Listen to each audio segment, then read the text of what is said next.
भारतीय शिवालय में 5 स्थान ऐसे हैं जहां पर बैठने से व्यक्ति खाली नहीं जाता। शिवालय में 5 स्थान है, 5 जगह शिवालय में। पहले नंबर पर ये 5 जो स्थान बताए गए हैं महापुराण में शिवालय के, इन 5 स्थानों पर कभी भी बैठोगे और शंकर को पुकारोगे तो वहां से खाली नहीं जाओगे, वहां से खाली नहीं जाओगे। 5 स्थान शिव महापुराण में बताए गए हैं। जिस जगह पर बैठकर प्रार्थना करी जाए, निवेदन किया जाए तो व्यक्ति खाली नहीं रहते। पहले नंबर का है शंकर भगवान का द्वार, जहां भगवान शंकर के गण निवास करते, जहां शिव गण रहते। कभी भी मंदिर के अंदर जब प्रवेश करो, मंदिर के अंदर जब भी जाएं, मंदिर में जब भी प्रवेश करें तो एक बात अपने हृदय में रखो कि शिव की जो चौखट है, शंकर के मंदिर का जो दरवाजा है, चौखट है, उस चौखट पर, उस द्वार पर अपना हाथ का स्पर्श कर कर उसको प्रणाम जरूर करो, उसको निवेदन जरूर करो, उसको नमन जरूर करो। चौखट को प्रणाम करिए, उस चौखट को नमन करिए, उसको प्रणाम करिए। पहले नंबर पर है उसकी चौखट का प्रणाम। भगवान शंकर के मंदिर की चौखट को प्रणाम करिए, नमन करिए।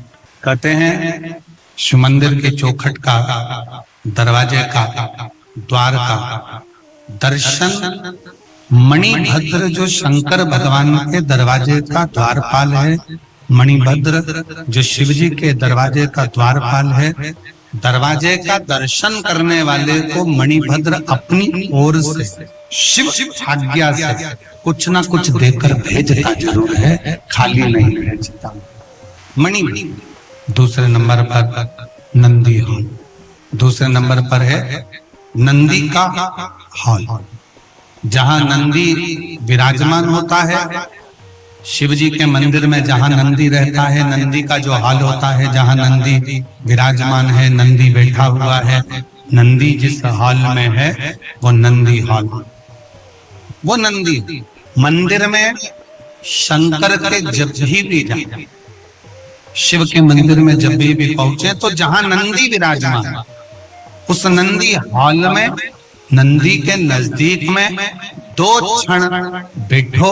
नहीं बैठ सकते तो नंदी के कानों में अपने मन का भाव कहकर श्री शिवाय नमस्तुभ्यं कहकर, ओम नमः शिवाय कहकर, या षडाक्षर मंत्र ओम नमः शिवाय, पंचाक्षर मंत्र नमः शिवाय बोलकर फिर वापिस नंदी। एक है शंकर भगवान की चौखट, दूसरे नंबर पर है शिव जी का नंदी हॉल। शिव जी के नंदी हॉल में नंदी के पास बैठकर भगवान शंकर से आप अपने मन का भाव जब कहेंगे तो शिव नंदी। तीसरे नंबर पर शिव जी के मंदिर के पास में जो कुआं हो, बावड़ी हो, तालाब हो, सरोवर हो, शिव जी के मंदिर के पास में कोई कुआं, बावड़ी, तालाब, सरोवर, नदी अगर हो तो उस सरोवर, कुआं, बावड़ी, तालाब और नदी के पास में 2 क्षण बैठकर शंकर के नाम का उच्चारण करने पर, शिव नाम का उच्चारण करने पर शिव देते जरूर हैं। शंकर देने में पीछे हटते नहीं, शिव देते जरूर है। शिव नाम का उच्चारण करने पर शिव देते थे। चौथे नंबर का शिव मंदिर में लगे हुए वृक्ष, पीपल, बड़, आंवला, शमी, बेल, ये शंकर के मंदिर के वो वृक्ष हैं। शिव मंदिर के, शिवालय के नजदीक में जो वृक्ष लगा होता है, उस वृक्ष के पास में, उस वृक्ष के नीचे 2 मिनट 5 मिनट बैठकर शंकर के नाम का उच्चारण करने पर, शिव नाम का स्मरण करने पर शिव देते जरूर। ये चौथा स्थान, ये चतुर्थ, चौथा स्थान। 4 स्थान सब लोग बोलेंगे। पहला स्थान कौन सा बताया था? शिव जी की, जम के बोलो जरा, चौखट दरवाजा। दूसरा स्थान नंदी के नजदीक में, नंदी हॉल में, नंदी के पास। तीसरा स्थान शिवालय के पास में जो कुआं हो, बावड़ी हो, तालाब हो, सरोवर हो, नदी हो, कुंड हो, वहां 2 मिनट 5 मिनट बैठकर बाबा से अपने मन का भाव जरूर कहना। चौथा स्थान, जम के बोलो जरा। शिवालय में शंकर के नजदीक में, शंकर के मंदिर के पास में जो वृक्ष हो, बड़ का, पीपल का, आंवले का, शमी का या बेलपत्र का जो वृक्ष हो, उसके नजदीक में, उसके नीचे, उसके पास में बैठकर जो बोला जाता है शिव उसको स्वीकार करता है और देता जरूर है। और 5वें नंबर का शिव पुराण कहती है, शंकर जी के मंदिर में उत्तर की ओर मुख कर, उत्तर मतलब शंकर जी का जो शिवलिंग है ये जलाधारी है और ये पानी बहने का स्थान है। शिव जी के मंदिर का जो पानी बहने का स्थान होता है वो उत्तर का होता है। तो आप जब दक्षिण में बैठेंगे और उत्तर की ओर देखेंगे या उत्तर की ओर से दक्षिण में बैठकर शंकर का स्मरण, पूजन, दर्शन उत्तर की ओर कर करते हैं या उत्तर की ओर बैठकर भगवान शिवालय में, शंकर के मंदिर में जो मांगते हो शंकर वो देता जरूर है। ये 5 स्थान,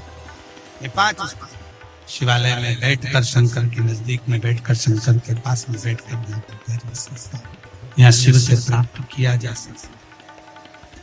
तो पहला स्थान, जम के बोलो जरा, पहला स्थान कौन सा है? शिव जी के मंदिर का द्वार।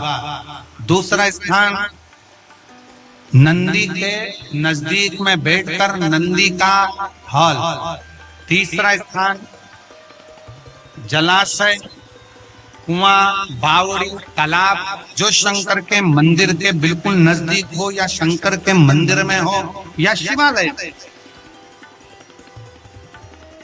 आप लोगों के स्मरण में है कि नहीं पता नहीं, पर मैं कहूं कुबेरेश्वर धाम में जहां पर कंकर शंकर शिला रखी है बड़ी वाली, आप लोग गए? कौन कौन गया? जरा हाथ उठाओ तो जरा, सब गए हो? तो जहां बड़ी वाली शिला रखी, कंकर शंकर जो शिला रखी है, केदार शिला जो रखी है, उस बड़ी शिला का बिल्कुल नजदीक का जो हिस्सा है, शिला जहां रखी है उसका बिल्कुल 4 कदम दूरी पर ही एक कुआं है। अब तो उस कुएं पर छत डाल दी गई है और कुएं को छत डालकर बंद कर दिया गया, पर पूरे कुबेरेश्वर धाम में जो पानी आप पीते हो, जो पानी का प्रयोग करते हो, जो पानी आप यूज करते हो, वो उसी कुएं का उस पर छत डाल दिया। तो कई लोग कहते हैं कि कुबेरेश्वर धाम में हम जाते हैं और बाबा को प्रार्थना करते हैं तो बाबा हमारी बातों को इतनी जल्दी स्वीकार क्यों करता है? काशी में हम जाते हैं तो काशी में बाबा हमारी बातों को क्यों स्वीकार करता है? उज्जैनी जाते हैं तो उज्जैनी में क्यों स्वीकार करता है? मल्लिकार्जुन जाते हैं तो मल्लिकार्जुन में क्यों स्वीकार करता है? 12 ज्योतिर्लिंग जितने बने हुए हैं, इन 12 ज्योतिर्लिंग के शिवालय में, शंकर के मंदिर में जल का स्रोत है।